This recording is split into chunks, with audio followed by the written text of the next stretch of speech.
ଆଜି ଆମେ ଜାଣିବା ଓଡ଼ିଶା ଆଦର୍ଶ ବିଦ୍ୟାଳୟ ଜାମିଟିଆ ମୟୂରଭଞ୍ଜ ଯେଉଁଟାକି ବିଷୟ ବ୍ଲକରେ ଅଛି। ସେଥିରେ ଥିବା ବଏଜ୍ ହଷ୍ଟେଲରେ କିଛି ଭ୍ୟାକେନ୍ସି ବାହାରିଛି ସେ ବିଷୟରେ ଜାଣିବା। ଏହି ଭ୍ୟାକେନ୍ସିରେ ଆମର 5ଟି ଖାଲି ପଦବୀ ବିଷୟରେ ରହିଛି, ଯେଉଁଥିରେ ୱାର୍ଡେନର ଗୋଟିଏ ପଦ ଅଛି, ଚୌକିଦାର କମ୍ ସୁଇପରର ଗୋଟିଏ ପଦ ଅଛି, ହେଡ୍ କୁକ୍ର ଗୋଟିଏ ପଦ ଅଛି, ଆଉ ଆସିଷ୍ଟାଣ୍ଟ କୁକ୍ର 2ଟି ପଦ, ଟୋଟାଲ 5ଟି ପଦ ଅଛି। ପ୍ରଥମେ ଆମେ ଜାଣିବା ୱାର୍ଡେନ ପଦବୀ ବିଷୟରେ। ୱାର୍ଡେନ ପଦବୀ ପାଇଁ ଶିକ୍ଷାଗତ ଯୋଗ୍ୟତା ହେଉଛି BA କିମ୍ବା BSc, ଯାହାର ବୟସ ସୀମା ହେଉଛି 30ରୁ 60 ବର୍ଷ ଏବଂ ତାଙ୍କ ପାଖରେ କମ୍ ସେ କମ୍ 2 ବର୍ଷର ହଷ୍ଟେଲ ମ୍ୟାନେଜମେଣ୍ଟର ଏକ୍ସପିରିଏନ୍ସ ଥିବା ଦରକାର। ମାସିକ ଦରମା ହେଉଛି 21,175 ଟଙ୍କା EPF ସହିତ ଏବଂ ଏହା ପାଇଁ କେବଳ ପୁରୁଷ ପ୍ରାର୍ଥୀମାନେ ଆବେଦନ କରିପାରିବେ। କ'ଣ ପାଇଁ ନା ଏଇଟା ଗୋଟେ ବଏଜ୍ ହଷ୍ଟେଲଟା। ସେକେଣ୍ଡ, ଚୌକିଦାର କମ୍ ସୁଇପର ପଦବୀ ବିଷୟରେ ଜାଣିବା।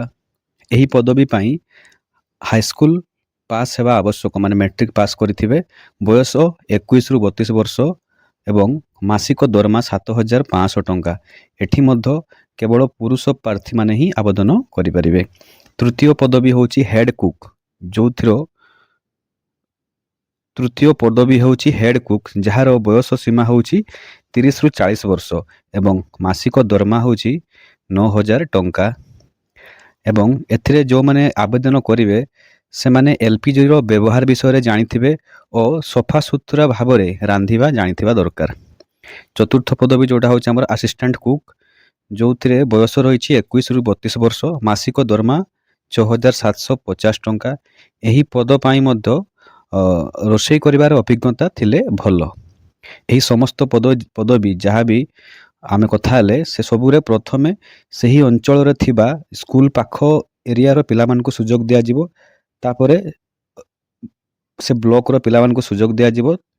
ଯଦି ସେ ବ୍ଲକରେ ପିଲା ମିଳିଲେ ନାହିଁ ତାହେଲେ ପାଖ ବ୍ଲକର ପିଲାମାନଙ୍କୁ ମଧ୍ୟ ସୁଯୋଗ ଦିଆଯିବ। ଏବଂ ଗୋଟେ ସ୍ପେଶାଲ ଜିନିଷ ଏଥିରେ ଅଛି, ମୟୂରଭଞ୍ଜ ବାହାର ପିଲା ଏଥିରେ ଆପ୍ଲାଏ କରିପାରିବେ ନାହିଁ। ଆବେଦନ ପ୍ରକ୍ରିୟାଟା ସମ୍ପୂର୍ଣ୍ଣ ଭାବରେ ଅଫଲାଇନରେ ହେବ। ଆବେଦନ କରିବାର ପ୍ରକ୍ରିୟା ହେଉଛି, ଏଥିରେ ଯେଉଁ ଫର୍ମ ଅଛି, PDFରେ ଯେଉଁ ଫର୍ମଟା ଆଟାଚ୍ ହେଇକି ଅଛି, ସେଟାକୁ ଫିଲ୍ଅପ୍ କରିକି ତାଙ୍କର ଯେଉଁ ସ୍ପିଡ୍ ପୋଷ୍ଟ ମାଧ୍ୟମରେ ତାଙ୍କର ରେଜିଷ୍ଟର ଆଡ୍ରେସକୁ ପଠାଇବା ପାଇଁ ପଡ଼ିବ। ସେ ଆଡ୍ରେସଟି ହେଉଛି ପ୍ରିନ୍ସିପାଲ ଓଡ଼ିଶା ଆଦର୍ଶ ବିଦ୍ୟାଳୟ ଜାମିଟିଆ, ବିଷୟ ମୟୂରଭଞ୍ଜ, ଓଡ଼ିଶା। ପିନ୍ ହେଉଛି 757033। ଆବେଦନ କରିବାର ବା ଆବେଦନ ପଠାଇବାର ଶେଷ ତାରିଖ ହେଉଛି 22 ଜାନୁଆରୀ 2026 ସନ୍ଧ୍ୟା 5ଟା ପୂର୍ବରୁ। ଲାଷ୍ଟ ଡେଟ୍ ତାହେଲେ କେବେ ହେଉଛି? 22 ଜାନୁଆରୀ 2026 ସନ୍ଧ୍ୟା 5ଟା ପୂର୍ବରୁ। ଏହା ଆପ୍ଲାଏ କଲାବେଳେ ଏଥିରେ ଆମକୁ କ'ଣ କ'ଣ ଦେବା ପାଇଁ ପଡ଼ିବ ଡକୁମେଣ୍ଟ? ଆମର ଯାହା ବି ଶିକ୍ଷାଗତ ଯୋଗ୍ୟତା ଯାହା ଉପରେ କଥା ହେଲେ ସେ ଶିକ୍ଷାଗତ ଯୋଗ୍ୟତାର ସାର୍ଟିଫିକେଟ୍ ସବୁ ଦେବା ପାଇଁ ପଡ଼ିବ। ତା ସହିତ Aadhaar card, residence certificate, caste certificate ଏବଂ ପାସପୋର୍ଟ ସାଇଜ୍ ଫଟୋ ଦେବା ପାଇଁ ପଡ଼ିବ। ତା ସହିତ ସେ ଯେଉଁ ଯାହା ଫର୍ମଟା ଅଛି ଫର୍ମଟିକୁ ଫିଲ୍ଅପ୍ କରିକି ସେ ଏନଭେଲପ୍ ମଧ୍ୟରେ ପୂରେଇକି ଦିଆଯିବ।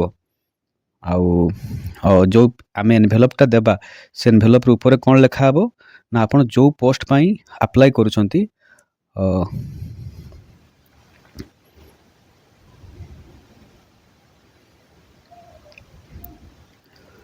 ତ ଏନଭେଲପ୍ ଉପରେ କ'ଣ ଲେଖା ହେବ ନା ଆପଣ ଯେଉଁ ପୋଷ୍ଟ ପାଇଁ ଆପ୍ଲାଏ କରୁଛନ୍ତି ସେ ଲେଖିଦେବେ application for the post of ଡେସ୍। ଆପଣ ଯେଉଁ ପୋଷ୍ଟ ପାଇଁ ଆପ୍ଲାଏ କରୁଛନ୍ତି ସେଇ ପୋଷ୍ଟଟା ଲେଖିକି ଆଡ୍ରେସ୍ ଲେଖିକି ଆପଣ ପୋଷ୍ଟ କରିବେ। ଯଦି ଧରନ୍ତୁ ଆପଣଙ୍କର 22 ତାରିଖ ପରେ ସେ ଲେଟର ପହଞ୍ଚୁଛି ତାହେଲେ ତାକୁ ରିଜେକ୍ଟ କରିଦିଆଯିବ। ତ ପୁଣି ଥରେ କହିଦେଉଛି ଆବଶ୍ୟକ ଡକୁମେଣ୍ଟ କ'ଣ କ'ଣ ଦରକାର।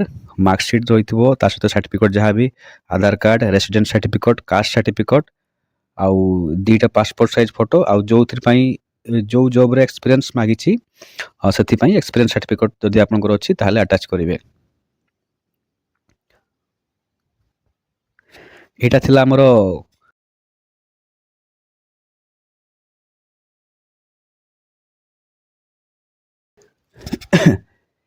ଏହିଭଳି ଏହା ଥିଲା ଆମର ବିଷୟ ବ୍ଲକର ଜାମିଟିଆ ଠାରେ ଥିବା ଆଦର୍ଶ ବିଦ୍ୟାଳୟ, ତାହା ପାଇଁ ବାହାରିଥିବା କ'ଣ ଭ୍ୟାକେନ୍ସିଟା। ଏଇଭଳି ଭାବରେ ଅନ୍ୟ କେତେ ସାରା ବ୍ଲକରେ ମଧ୍ୟ ଏହା ବାହାରିଛି, ଯେମିତି ବିଜାତଳା ବ୍ଲକରେ, କୁସ୍ମି ବ୍ଲକରେ, ଆଉ ଆମର ସାମାଖୁଣ୍ଟାରେ, ଠାକୁରମୁଣ୍ଡା ଆମର ଜାମଦା ବ୍ଲକରେ ଏଇସବୁ ଆଦର୍ଶ ବିଦ୍ୟାଳୟରେ ମଧ୍ୟ ଏଇ ଯାହା ଯାହା ଆମର ଭ୍ୟାକେନ୍ସି ବିଷୟରେ କଥା ହେଲେ ସେଗୁଡ଼ାର ବି ଭ୍ୟାକେନ୍ସି ବାହାରିଛି ସେସବୁ ଆଦର୍ଶ ବିଦ୍ୟାଳୟରେ ଓ ତାଙ୍କର ମଧ୍ୟ କ୍ରିଟେରିଆ ସବୁ ସମାନ ଅଛି ଶିକ୍ଷାଗତ ଯୋଗ୍ୟତା ସମାନ, ଏକ୍ସପିରିଏନ୍ସ ସମାନ ଏବଂ ଆପ୍ଲାଏ କରିବାର ପ୍ରକ୍ରିୟା ମଧ୍ୟ ସମାନ। ସେଗୁଡ଼ାର PDF ମଧ୍ୟ ମୁଁ ଟେଲିଗ୍ରାମ ଗ୍ରୁପରେ ସେୟାର କରିଦେବି, ନହେଲେ ଆପଣ ମୟୂରଭଞ୍ଜ .odisha.gov.in ୱେବସାଇଟ୍କୁ ଯାଇକି ଆପଣ ଡିଟେଲ୍ ପାଇପାରିବେ।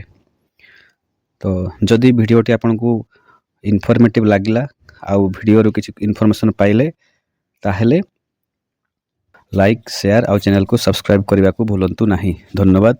ଜୟ ଜଗନ୍ନାଥ।